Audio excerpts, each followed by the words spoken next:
sacred halls, they may pronounce or they may enunciate or sing a hymn to Amun Ra, the hidden one, from the papyrus laden 350. It says, "Hail to thee, Amun Ra, Lord of the thrones of the two lands, chief of Karnak, mighty bull of his mother, foremost of all the Netteru, maker of men, creator of all animals, Lord of things that are, maker of what is, creator of what shall be." As this hymn, as this thing is being recited, within the very walls of Karnak, so too it guides us now, even in this time. Okay, now get this. Oh, let me see what's going on. Thank you, Brother Isu. Thank you very much. He is a awesome member. He's a member. So yeah, that's one. We got 9 more. So yeah, because there's something I want to share, but I don't want to waste your time or my time, right? But that information, it's something I want to break something down, just strictly symbolic, strictly esoteric, and Brother Ferguson would really appreciate that. Yeah. Thank you very much. Brother Isu and One Voice Africa is also a member of the Ujumbe fam, and so shout out to the fam. Let's get it. So the Hypostyle Hall is architectural poetry, right? And it's 12 central columns right in the middle, soar over 21 meters. It's carved as a papyrus stalks bound together. It looks like scrolls in stone. The surrounding 122 smaller columns. Okay, we're right in the middle, y'all. We're right in the center, right here. Okay, so it's lined up right in the middle with the 12. Okay, and then on the outside of each side there are smaller columns designed as reeds to form an immense symbolic force. The ancestors wanted you to feel like you are in a forest. You see what I'm saying? A forest that represents the primeval swamp from the south. Okay, a swamp from which life and kingship fully emerge. Walking through this hall, you can feel enveloped by creation itself. Okay, every column, every wall, every ceiling is etched with the meta nature and reliefs depicting battles, divine offerings, and ceremonial processions. The scale was intentional. They wasn't playing. Okay, the visitors were dwarfed by these columns, experiencing the Insubiti's power. Okay, the Pharaoh's power and the divine presence of simultaneously, right? And so even the ceiling tells a story. Yeah, even the ceiling tells a story. Painted with stars, constellations of the Egyptian night sky. The ceilings transform the hall into a cosmic theater. Priests could navigate rituals in precise alignment with the stars, making the Hypostyle Hall a living astronomical instrument, a bridge between the terrestrial and the celestial. Now, get this. A lot of people would say that this is just they're making pillars. They are, I think, y'all let me know, like and comment below. These are representative of the Kenyan baobab trees. Yeah, back in the south, back in where Congo and those other areas where the rainforest was prevalent. They was calling back a more of a ancient memory, where the great ancestors, where they came from the foothills of the mountains of the moon, is nothing but forests in Central and South Africa. So they was building something that their grandparents and their great grandparents and so on saw.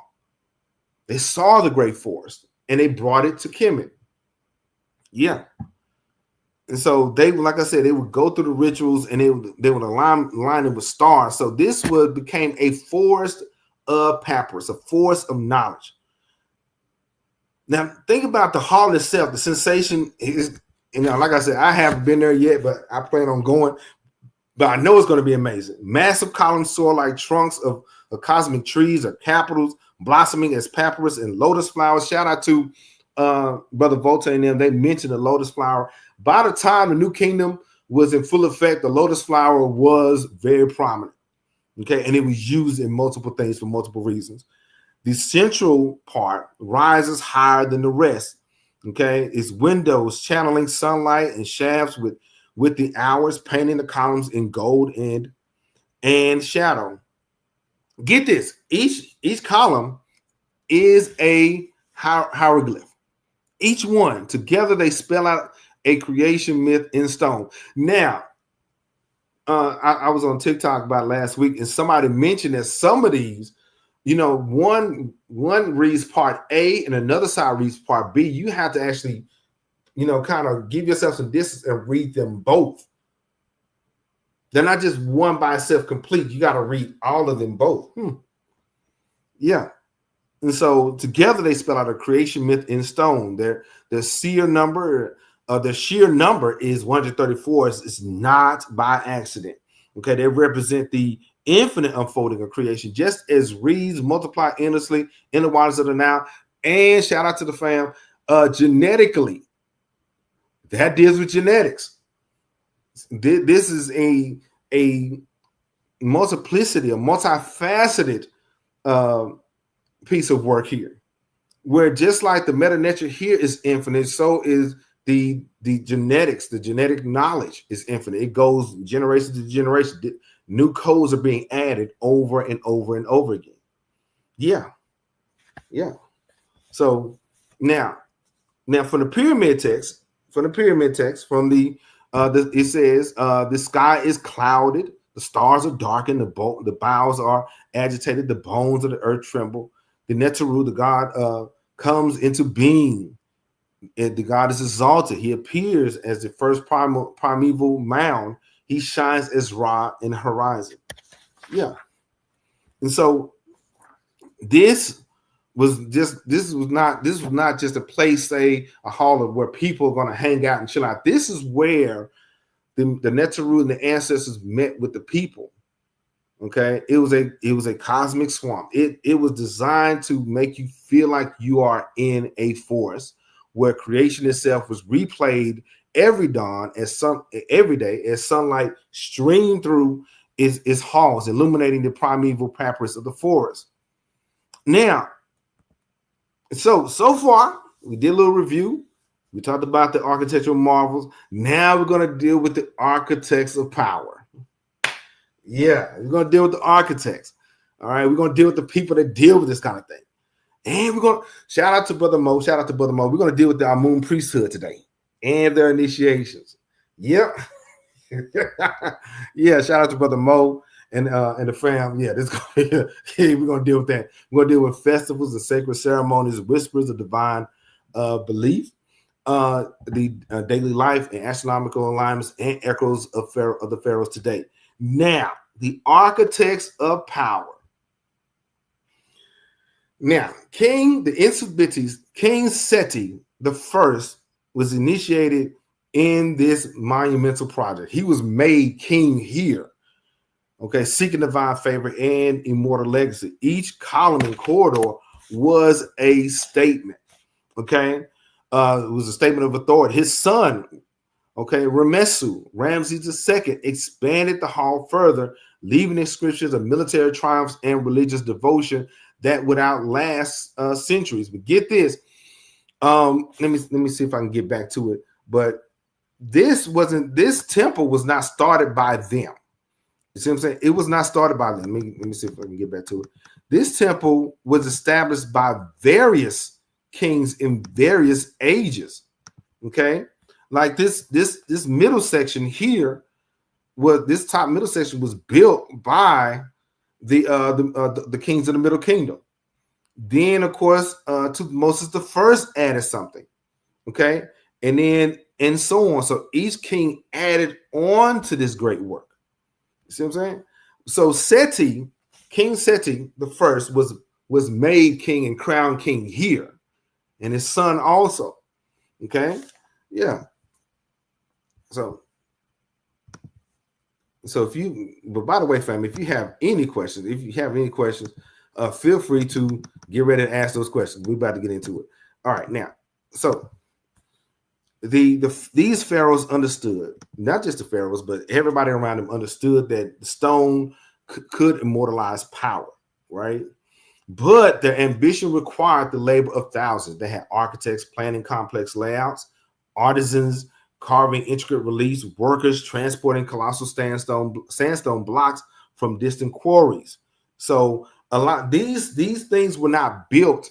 The stones wasn't taken out of Egypt. They was imported from somewhere else, and chances are they was imported from Nubia. Okay, they had quarries outside the site where they would bring it up the Nile and build it there, right? And so the logistics hint at a sophisticated societal structure capable of achieving what modern engineers still marvel at and don't understand. And get this, slaves did not make this. Slaves did not build the Temple of Karnak. All right. For those in the back. All right. Now, the hall was also full of knowledge and power. Okay. Its inscriptions broadcasting to visitors and rivals alike that the pharaoh was the one to pay attention to. He was divinely sanctioned, victorious in war, and eternal in legacy. Every column is a voice of authority, and every relief was a reminder that kingship is both earthly and sacred, especially to the people in Africa. Right now, here it is. The power of Amun's priesthood. Yeah, we're going to talk about the temple within the kingdom. Now, the temple wasn't just wasn't not only the heart of Waset or Thebes, it was the beating heart of Egypt itself. Within its walls, power was sculpted not only in stone, but also in spirit. The high priest, the Kariheb of Amun, the guardians of the temple wealth and secrets were among the most powerful men and women in the land. Sometimes rivaling the pharaohs, they were sworn to serve. Now, by the late New Kingdom, the priesthood of Amun commanded an empire of its own. Yeah, they got to the point to where they became very, very powerful. They owned fields that stretched across the Nile Valley, fleets of ships, and treasuries heavy with offerings. They employed scribes, architects, craftsmen, and even soldiers. So we know that the pharaoh had their own. We had the soldiers, and some of them were the Magi, but the priesthood of Amun had their own group. Yeah. So Karnak was a temple, but it was also a city within a city, a sacred government within the state. And get this. Now, there was a high priest that was named Menkafare or Menkefera. Okay, he wrote an inscription in the 21st dynasty. Amun is Lord of the thrones of the two lands. His word is law. This is what the high priest is saying. His temple is eternal. Kings rise by his will and fall by his silence. A priest is saying this. They say you may be king, but you can rise and fall at the will of the hidden one. And he says, I'm his servant who guards his mysteries, and no one sees his face but me. Wow. Yeah. That's what the priest said. That's what he said. He said, nobody sees his face but me. Yeah. Now, so my question is, this person made a strong statement. Who was priest Menkefera? Who was he? Yeah, we're gonna talk about him in a second. I got some notes on him though. But yeah, who was this person that made this bold statement, right? And so stay tuned. Now, through rituals and processions, the priests reinforced Amun's supremacy and their own.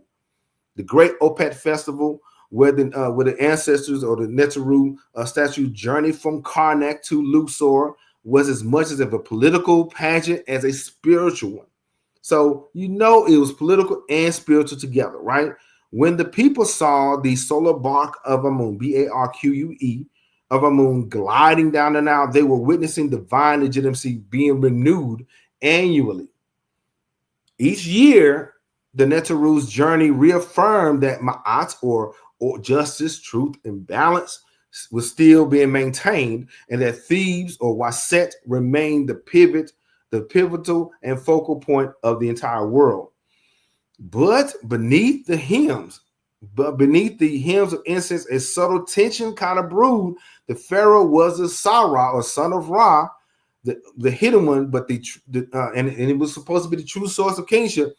But this was a time where the priests would grow so powerful that they can crown kings themselves, depose rulers, and controls Egypt's destiny from behind the temple's sacred walls.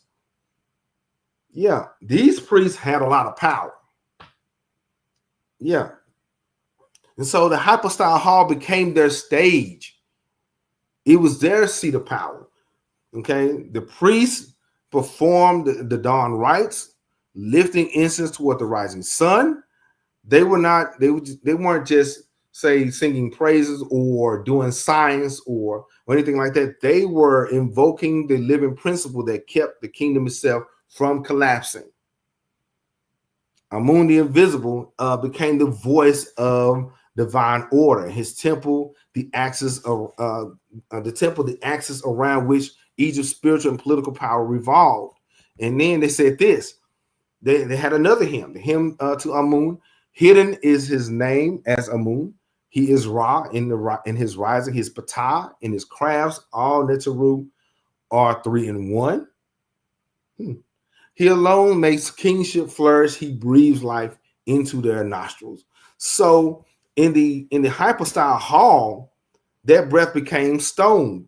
Power itself was sanctified. But my question still remains, though. Who is he? Who is Men-Kefara of the 21st dynasty? So I have something. Okay, this was from the Libyan period in Egypt. Okay, this was an article that I found that I read. I'm gonna try to put that in the and also in the description also. All right, put that in there.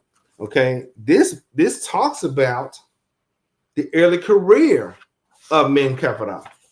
Okay, he arrives. So it tells the story of Men-Kefara, right? And so it says here he arrived in Thebes in the year 25 of Smedes the first. So that must be a king that was alive during that time, because normally they don't say 2025 or 2026. They would say in the year of whatever king, right? And so by far the most important, so it said the most important document concerning Men-Kefara is the text of the Banishment Stela. The Banishment Stela, it looks like this, bits and pieces. Yeah, the Banishment Stela. And so he talks about it's possible that Men-Kefara was this person, who was the second priest of Amun and not the high priest. Either way, he has this document. Now, from the Stela, it is evident that the problems arose in Thebes when Men-Kefara had not yet arrived in the city. So he came to put some things in order. Okay, it is stated that he had to go up river southwards to get there. Okay, this suggests that the palace where Men-Kefara set out from was probably El Heba, where the bulk of the troops from Upper Egypt were stationed. El Heba was a highly important place for this dynasty, a priest of kings. And if Men-Kefara was there, and if he was going to be chosen to succeed his brother as high priest, it may be understood and deduced that Men-Kefara held the military responsibility for Upper Egypt also. So he not only had the spiritual information, he also had the military. This proves the fact that the priest of Amun Ra or of Amun had a lot of pull. So now, dealing with let me see if I can get to it. So it says for this time, one may assume that the following hierarchical structure prevailed in Upper Egypt, and then so at the top it says Pinjenin, in his position as king, would have handed down his Theban power principally to two trustworthy people that were none other than his two sons. One occupied the position of high priest, and the other would be a general station at El Heba. So Men-Kefara, his original job was a general, was a war general. But what did I say? I said that many times that these priests as well as kings underwent the same similar process. Okay, but over time their duties may change. So Menkaphra was part of that. He was part of that change where, just like Sobek Neferu, who was originally supposed to be a priest and a priestess, she eventually became the queen of Egypt, right? Same thing here. Menkaphra, his original job was to be the general, but then something happened to the point to where he had to become the high priest of the priesthood of Amun, and he had to do some resetting because by the 21st dynasty, they was in trouble. Okay, so therefore, I'm sorry. So because the high priest of Amun also held the rank of commander in chief and leader, the Hej Tewi, therefore, while Mesera or Jed Kunsu Ent Ankh held maximum responsibility in Karnak as high priest at the same time as the other brothers. So Menkaphra would hold office as general of the troops in the military center of El Heba. Now, despite the high priest of Amun being commander in chief, it seems, according to the article, it seems that the general stationed in El Heba was not seen as a subordinate of the high priest, but more of his potential successor. So, yeah, the high priest was commander in chief, and the general was the other person, but they were basically the same. Okay, as far as rank. So once the high priest transitioned or whatever happened, the war general would become the priest, will become the high priest. So Menkaphra came to do a hard reset. Okay, he wanted to restore the priesthood of Amun, and so he had to change jobs. so Menkaphra, in a nutshell, in a short version, he was the high priest. He was a general, and then he became the high priest. But yeah, this banishment Stela, I'm gonna have to look at this into more detail and get some more information on that, because yeah, it can go. So I'm not done with this. I'm not done with this priest here. But yeah, for the sake of time, we got to keep it moving. But now, dealing with the priests, the kings and the rulers. See, what happened is, beyond the political grandeur, Karnak concealed another purpose, and so this was a place where kings were being made and kings were being taught, right? So Karnak, I'm trying to get to Karnak was that place, and this is let me see if I can get this picture. This was a picture of King Seti the first teaching his son Remesu the knowledge. So beyond the political grandeur, Karnak concealed another purpose, one known only to those who is initiated, right? And so we're going to get into that a little bit of that initiation. So yeah, this is going to be good. And so for the ancient Kemetic people, the temple was not simply a house for the Neteru. Okay, it was a map of creation. It was a school. It was a school for the soul, a place of transformation. The Hypostyle Hall may have served as a stage for initiation to higher mysteries, because there were other temples in and around Kemet. You see what I'm saying? And so they had to teach their local priests, and by the time they get to a certain level or to a certain age, they went on to the Grand Temple of Waset. You see what I'm saying? And so the Hypostyle Hall may have served as a stage for initiation to higher mysteries.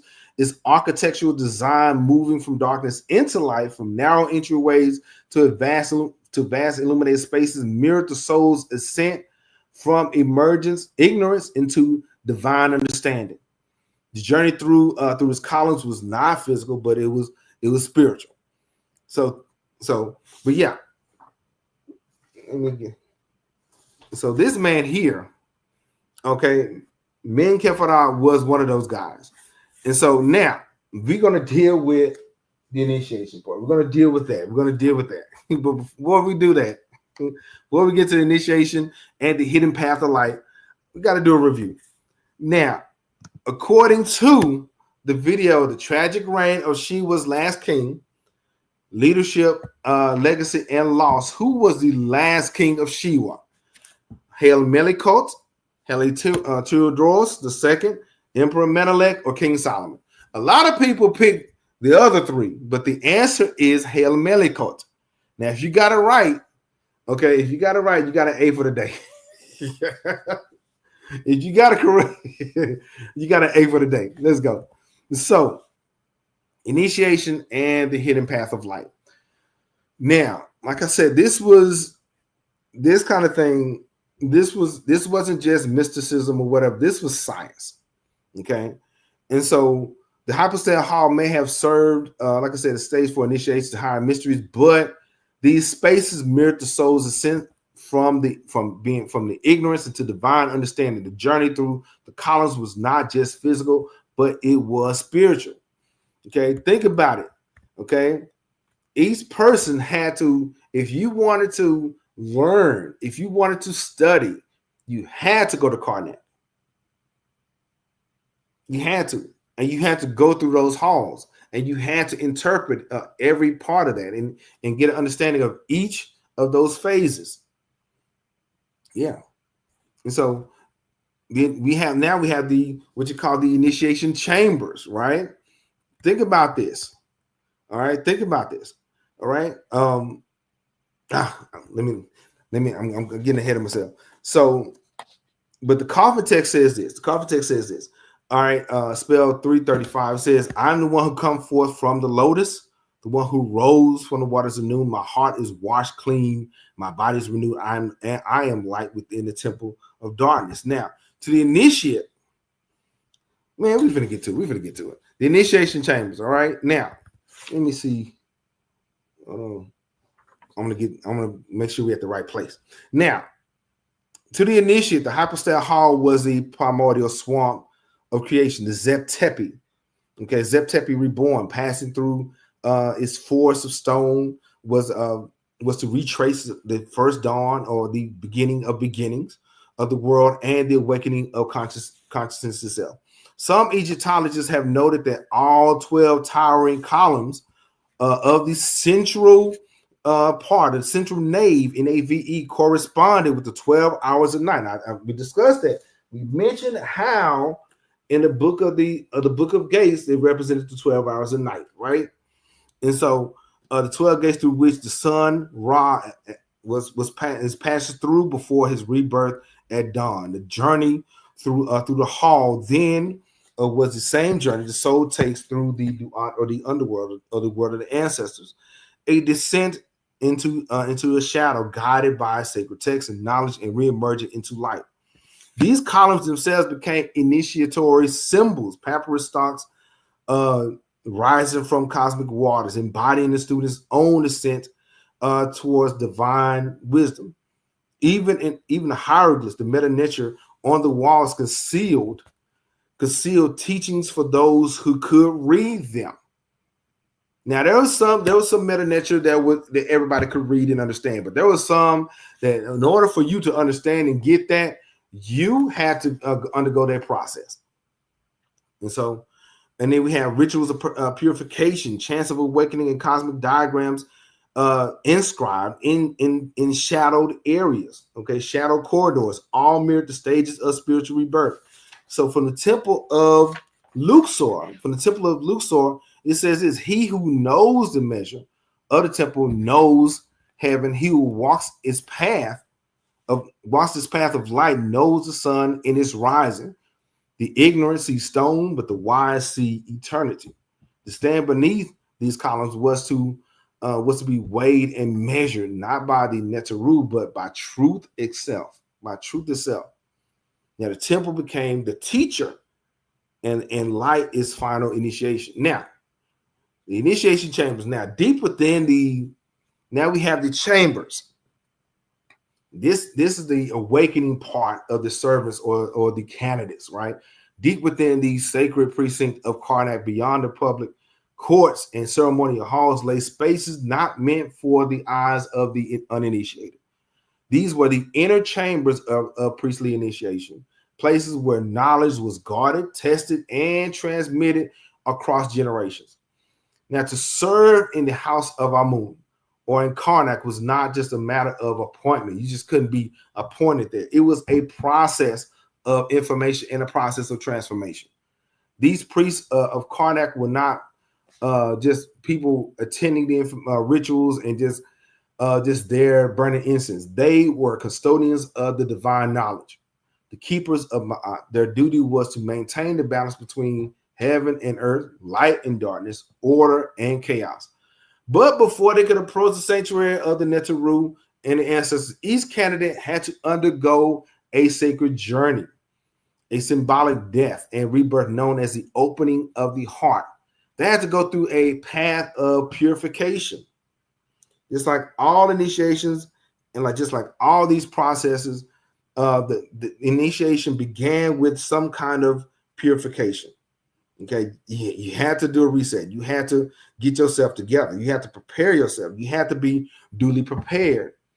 And so for 40 days, the initiate, they lived in silence and simplicity within the temple compound.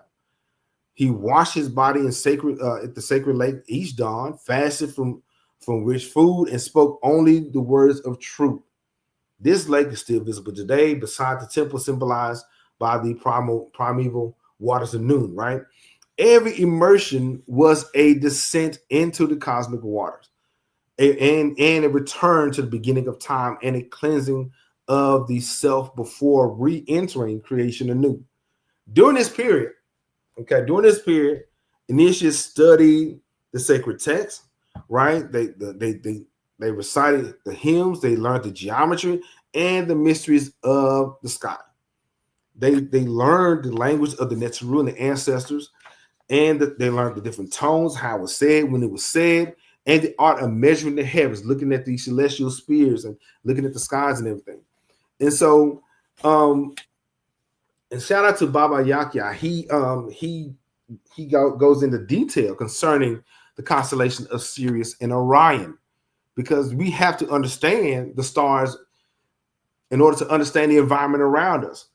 So to serve Amun, or the hidden one, was to understand the patterns of creation itself. Then we have the Hall of Silence, right? Then we have the Hall of Silence, okay? At the culmination of the first stage, the initiate is led blindfolded into a small, dimly lit chamber. This was called the Hall of Silence, okay? Here, the candidate is confronted with the essence of initiation and the conquest of fear and illusion.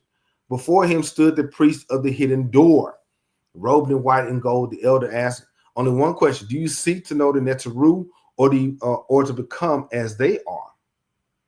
The question again, the priest of the hidden door is asking him, do you seek to know the Neteru, or to become as they are? The correct answer was not spoken. It had to be understood.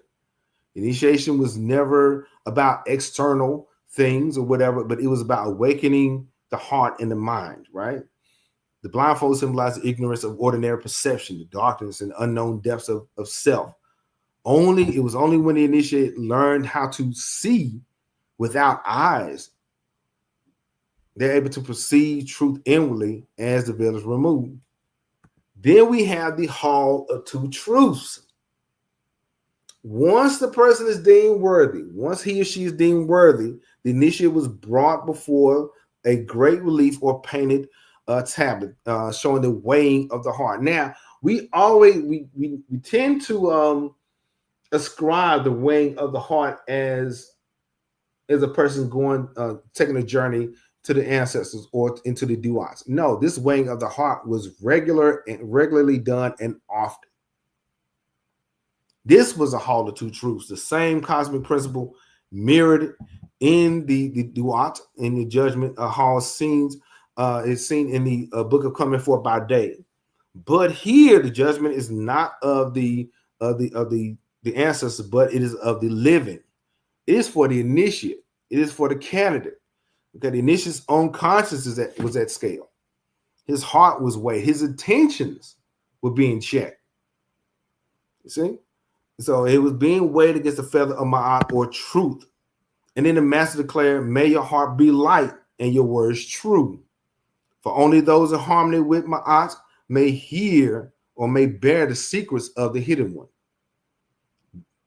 This symbolic trial marked the inner purification, a psychological reckoning that prepared the candidate to handle the sacred power and knowledge as well as responsibility.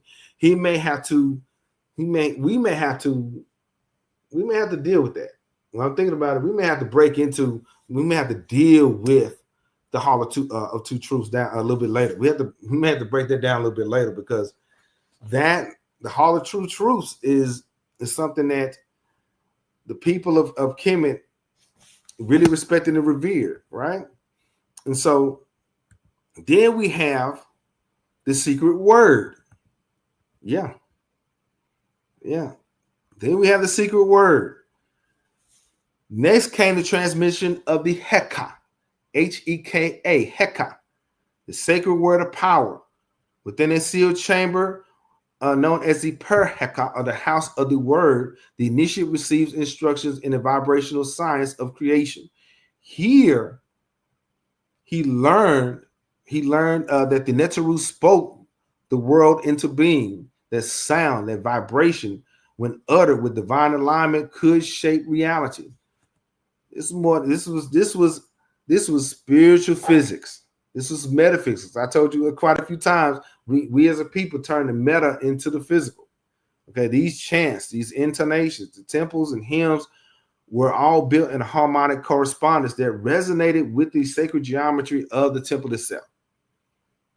The initiate was taught that every name of a Neteru was not a simple label. It was an energy. It was a power. Okay, to know the Neteru, to know the ancestors, was to wield the forces of nature and balance and as well as humility. At Karnak, this training reached the highest form. Yeah, you can get training in Memphis. Yeah, you can get training in other places, but at Karnak, that's where you was able to get that secret word, that Heka. The priests of Amun were known as those who hear the voice. Because remember, Men Kefarah was the one who said, I am the one who can see Amun, the hidden one's face. Meaning that they can attune their consciousness to a frequency of the divine, and through that resonance, sustain the temple's spiritual power. I believe when the priesthoods and the leaders neglected that, that was the beginning of the fall of Kemet. You see what I'm saying? Now, at the final stage, the initiate was led through the temple corridors just before dawn. Torches flickered as chants echoed from the Hypostyle Hall, calling upon the hidden one to awaken. At the first light of the morning, it pierced through the temple axis and illuminating the central sanctuary. The initiate emerged, purified, reborn as Hem-Neter, servant of the Neteru.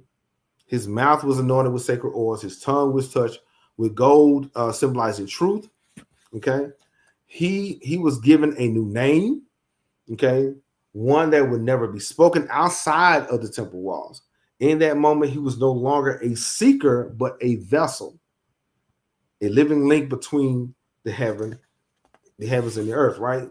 And so then there's a science of transformation that was taking place. Every aspect of his initiation reflected a deep spiritual science, a process aligning the human with the cosmic. The silence purified the mind, the sacred lake purified the body, and the word, the Heka, awakened the soul. And the sunrise, entering the temple through its east-west alignment, sealed the initiate into the rhythm of divine order. This is a major portion of how the ancient Egyptian priesthood perpetuated the sacred continuum through inner discipline and cosmic alignment. Not just say ritual repetition and just doing it just to be doing it. The temples of Kemet were schools of consciousness, and Karnak was a grand university. Okay. Now, once they get out of that, they may have what's called the Festival of Opet.